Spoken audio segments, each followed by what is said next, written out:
سلام علیکہ یا رسول اللہ یا نبی اللہ یا حبیب اللہ صلی اللہ تعالی علیہ وسلم۔ حضرات گرامی، خطبہ مسنونہ کے بعد میں نے قرآن مجید کی بہت ہی مشہور و معروف آیت کریمہ کی تلاوت سے خود کو مشرف کیا ہے۔ پروردگار عالم اپنے مقدس کلام میں بڑے ہی فصیح و بلیغ انداز میں ارشاد فرماتا ہے، یا ایھا الذین آمنوا استعینوا بالصبر والصلاۃ، اے ایمان والو استعانت کرو، مدد کا مطالبہ کرو، مدد چاہو، مدد مانگو، بالصبر والصلاۃ، صبر اور نماز۔ ان اللہ مع الصابرین، بے شک اللہ تعالی صبر کرنے والوں کے ساتھ ہے۔ جب جب صبر کی بات آتی ہے، کسی مصیبت کو سہنے کے بعد جب آدمی اس پہ صبر کرتا ہے، جب جب لفظ صبر کی بات آتی ہے تو پڑھا لکھا ہو یا ان پڑھ، اس کو ضرور حضرت امام حسین کا صبر یاد آتا ہے۔ اور جب کوئی کسی پہ ظلم کرتا ہو، کسی پہ زیادتی کرتا ہو، کسی کو ناجائز ستاتا ہو، یعنی بڑے سے بڑے ظالموں جابروں کے ظلم جبر تشدد کو دیکھنے کے بعد، سننے کے بعد، پڑھے لکھے ہو یا ان پڑھوں کو یزید کا ظلم یاد آ جاتا ہے، اس کی زیادتیاں یاد آ جاتی ہیں۔ حضرت سیدنا امام حسین رضی اللہ تبارک و تعالی عنہ نے میدان کارزار میں سن ہجری 60 میں اسلام کے تحفظ کے لیے، اسلام کی بقا کے لیے، اسلام کی آبیاری کے لیے، اپنے نانا کی شریعت کو بچانے کے لیے میدان کربلا میں علی اصغر کو پیش کیا، علی اکبر کو پیش کیا، قاسم کا شباب لوٹا، عباس علمبردار کے بازو کٹے، یعنی سب کچھ قربان کر دیا، کیونکہ قربانی اور شہادت کے بعد حضرت امام حسین یہ چاہتے تھے کہ میرے نانا کی امت تک اسلام کا صحیح سبق پہنچ جائے، اسلام کی صحیح تعلیم پہنچ جائے، لوگ اسلام کو سمجھیں، ورنہ وہ یزید مردود ملعون لعین، اللہ کی لعنتیں ہو یزید پر، اور ان پر بھی لعنتیں ہوں جو یزیدیوں کی حمایت میں ان کی زبانیں کھلتی ہیں۔ الحمدللہ ہمارا تو حال یہ ہے کہ ان کی نسبت کا تاج رکھتے ہیں، ان کی نسبت کا تاج رکھتے ہیں، ہر مرض کا علاج رکھتے ہیں۔ خوف ہو کیوں ہمیں بھلا یزیدیوں سے، ہم تو حسینی ہیں، حسینی مزاج رکھتے ہیں۔ لعنت ہو یزیدیوں پر، رب کی رحمتیں نازل ہوتی ہے امام حسین پر، رب کی رحمتیں نازل ہوتی امام حسین کے دیوانوں، ان کے چاہنے، ان کے ماننے والوں پر۔ ارے درے شبیر کی مٹی جو میرے سر کا تاج ہو جائے، درے شبیر کی مٹی جو میرے سر کا تاج ہو جائے، میں سمجھوں کہ میری زندگی کی معراج ہو جائے۔ اگر دینا بند کر دے نبی کے گھر والے، اگر دینا بند کر لے نبی کے گھر والے، ساری دنیا دانے دانے کی محتاج ہو جائے۔ یہ شان ہے امام حسین کی، یہ شان ہے نبی کے شہزادوں کی، یہ شان ہے نبی کے گھر والوں کی۔ پیغمبر اعظم سید عالم صلی اللہ علیہ وسلم کے لاڈلے نواسے حضرت امام حسین کا بچپنا ہے، حضرت فاطمہ کے گھر میں ہے، حضرت پیغمبر اعظم مسجد میں نبی شریف میں نماز پڑھ رہے ہیں، نماز سے فارغ ہونے کے بعد امام حسین کے رونے کی آواز میرے آقا کے کانوں میں پہنچی، فوراً آپ مسجد نبوی سے باہر تشریف لے گئے اور آئے اور کہا، بیٹی فاطمہ حسین کو مت رونے دیا کر۔ آقا کی بیٹی عرض کرتی، یا رسول اللہ میرے بابا جان ایسا کیوں، بچہ ہے رو ہی جاتا ہے۔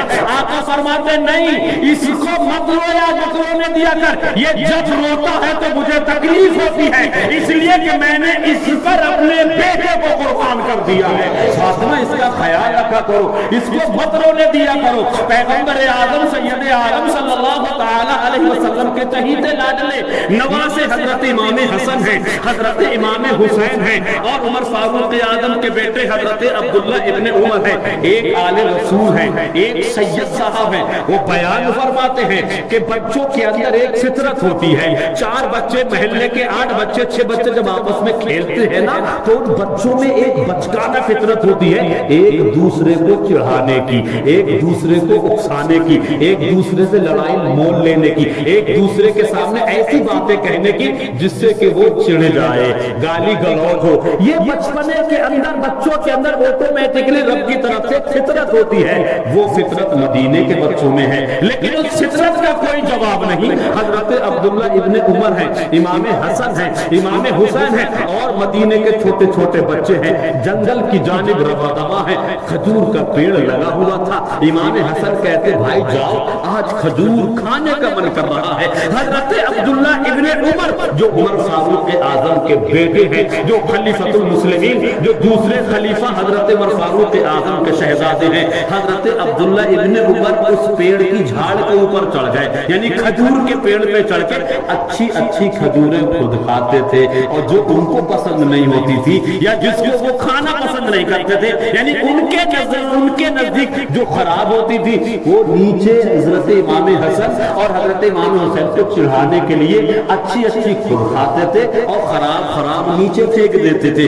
ایک خراب کھجور نیچے گری، برداشت کر گئے، دوسری گری، برداشت کر گئے. آپس میں کہتے کیا مطلب اس پیڑ پہ ساری کی ساری کھجوریں خراب ہی خراب ہیں، کوئی اچھی کھجور نہیں ہے. پھر کسی نے کہا نبی کے شہزادے وہ دیکھو اچھی اچھی کھجوریں تو عبداللہ ابن عمر خود کھا رہے ہیں اور خراب کھجوریں ہمیں نیچے پھینک کے دے رہے ہیں. اتنا جب دیکھا اور سنا تو حضرت امام حسن جو نبی کے بیٹے شہزادے ہیں ان کو جلال آ جاتا ہے، اور جلال کے عالم میں اپنی زبان فیض ترجمان سے ارشاد فرماتے او میرے نانا جان کے غلام کے لڑکے، یہ کیا کر رہا ہے؟ اچھی اچھی کھجوریں خود کھاتا ہے اور خراب کھجوریں ہمیں دیتا ہے. اب یہ بھی جو کہنے والے تھے ان کا بھی کوئی جواب نہیں، ان کا بھی کوئی جواب نہیں، کیونکہ یہ علی کے بیٹے ہیں، فاطمہ کے شہزادے ہیں، حضور کی آنکھوں کے تارے ہیں. لیکن جو اوپر بیٹھے تھے وہ عمر فاروق اعظم کے بیٹے ہیں، وہ عمر فاروق اعظم کے شہزادے ہیں. ان کا باپ بھی اپنے زمانے کا بادشاہ ہے اور ان کے والد کی بادشاہت کا تو کوئی جواب ہی نہیں ہے. جب اتنا عمر فاروق اعظم کے بیٹے نے سنا یہ میرے کو بول رہے میرے نانا جان کے غلام کے لڑکے، بات دل پہ لگ گئی. کہاں کھجوریں اچھی، کہاں کھجوریں خراب. فوراً پیڑ سے اتر کے نیچے تشریف لائے، اور تشریف لانے کے بعد کہا تم نے مجھے یہ کہا میرے نانا جان کے غلام کے لڑکے. امام حسن مسکرا کے جواب دیتے ہیں اس میں شک تھوڑی ہے، میں نے غلط تھوڑی کہا ہے میرے نانا جان کے غلام کے لڑکے، کیونکہ تیرے ابا میرے آقا کی غلامی کرتے ہیں، اس لیے میں نے کہا، اور میں نے غلط تھوڑی کہا ہے. اب جب اتنا سننے کے بعد حضرت امام حسن کی گفتگو کو حضرت عمر فاروق اعظم کے بیٹے حضرت عبداللہ ابن عمر رضی اللہ تبارک و تعالی عنہ فوراً اپنے والد گرامی حضرت عمر فاروق اعظم کے پاس پہنچے، اور پہنچنے کے بعد عرض کرتے حضور آج عمر فاروق اعظم کے بیٹے سے آج علی کے بیٹے نے فاطمہ کے شہزادے نے نبی کی آنکھوں کے تارے نے ایسے ایسے کہا ہے او میرے نانا جان کے غلام کے لڑکے. ان کا یہ نظریہ تھا کہ جب یہ الفاظ عمر فاروق اعظم سنیں گے تو ان کو بلائیں گے، دربار لگا ہوگا، ان سے پوچھ گچھ کی جائے گی، ان کو ڈانٹا ڈپٹا جائے گا، ان کا کلاس لگے گا. یہ ان کا ذہن تھا. اتنا جب عمر فاروق اعظم نے سننے کے بعد اپنے بیٹے سے کہتے کیا تم یہ سچ کہہ رہے ہو؟ انہوں نے واقعی میں ایسا کہا ہے؟ ہاں حضور ابا جان میں جھوٹ تھوڑی بول رہا ہوں. اور پہلے کے بچے وہ کتنے خوش نصیب بچے ہوں گے جن کے باپ حضور کے پیچھے نماز پڑھ کے آ رہے ہوں گے. وہ جو نبی کے پیچھے نماز پڑھتے تھے وہ بھی سچے، اور مقتدیوں کے بچے اور بچیاں بھی سچی ہوا کرتے. اچھا ایسا کہا؟ ہاں جی حضور میں غلط تھوڑی بولا. کہ ٹھیک اگر انہوں نے ایسا کہا ہے تو ان کو بلا کے لاؤ، ان کو بلا کے لاؤ. اب امام حسن سارے بچوں کے ساتھ دربار میں آئے ہیں. عمر فاروق اعظم نے جب دیکھا کہ نبی کا بیٹا آ رہا ہے، فاطمہ کا شہزادہ آ رہا ہے، علی کے جگر کا ٹکڑا آ رہا ہے، بیٹھے تھے بادشاہت کی کرسی پر، فوراً غلاموں کی طرح اس تخت کو چھوڑ دیا اور ہاتھ جوڑ کے غلاموں کی طرح نیت باندھ کے کھڑے ہو گئے. عرض کرتے حضور آپ کا مقام یہ نہیں ہے، آپ کا مقام وہاں ہے.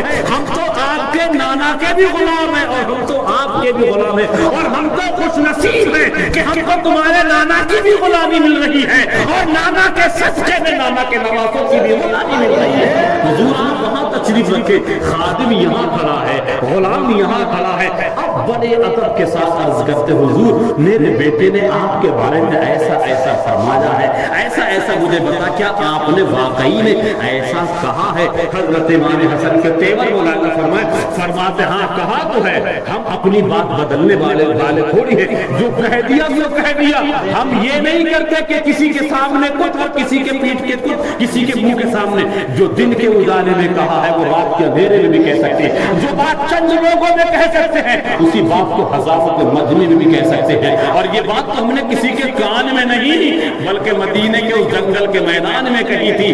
اب جب اتنا سنا کہ ہاں امام حسن اقرار کرتے ہیں، اس بات کی تصدیق کو تسلیم کرتے ہاں میں نے ایسا کہا ہے، حضرت امام اعظم امام حسن کی بارگاہ میں عمر فاروق اعظم عرض کرتے ہیں ایک بات سارے لوگوں کے درمیان میں انہی الفاظوں کو اور دوہرا دیجیے۔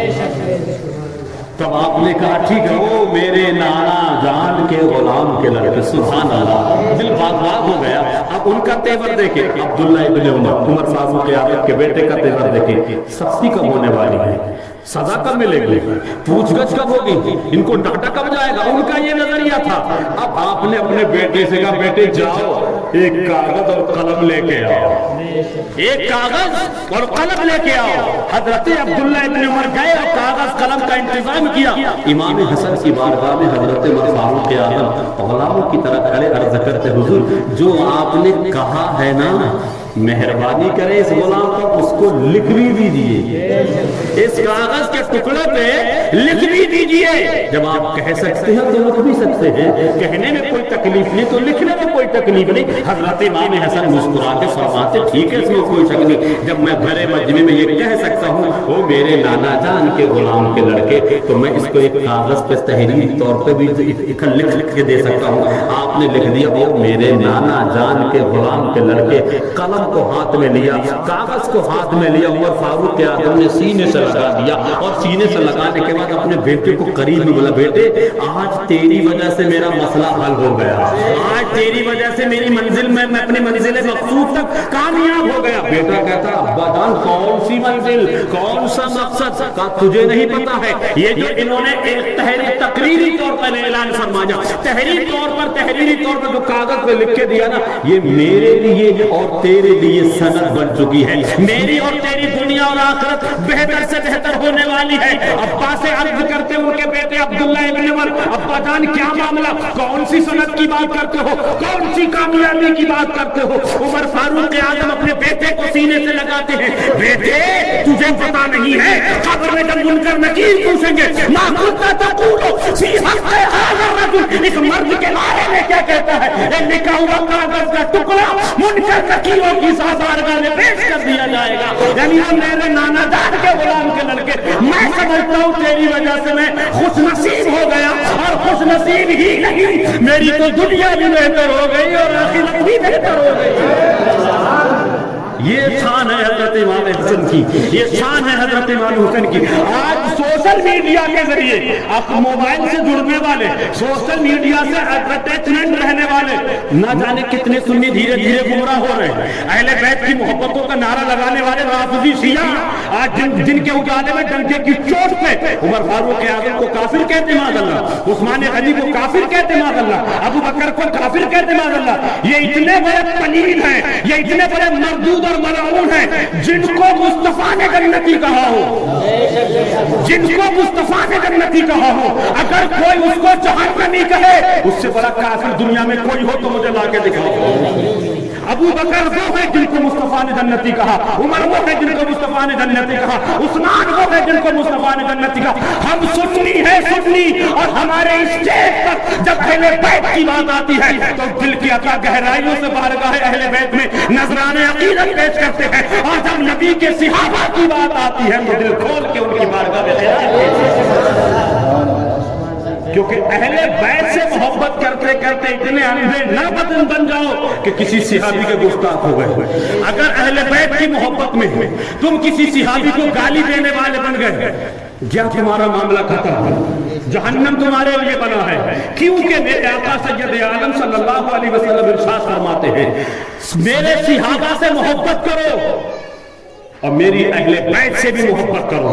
جن کے دلوں میں اہل بیت کی محبت ہے وہ صحابہ کو گالی دیتے ہیں، وہ اہل بیت کے بھی نہیں.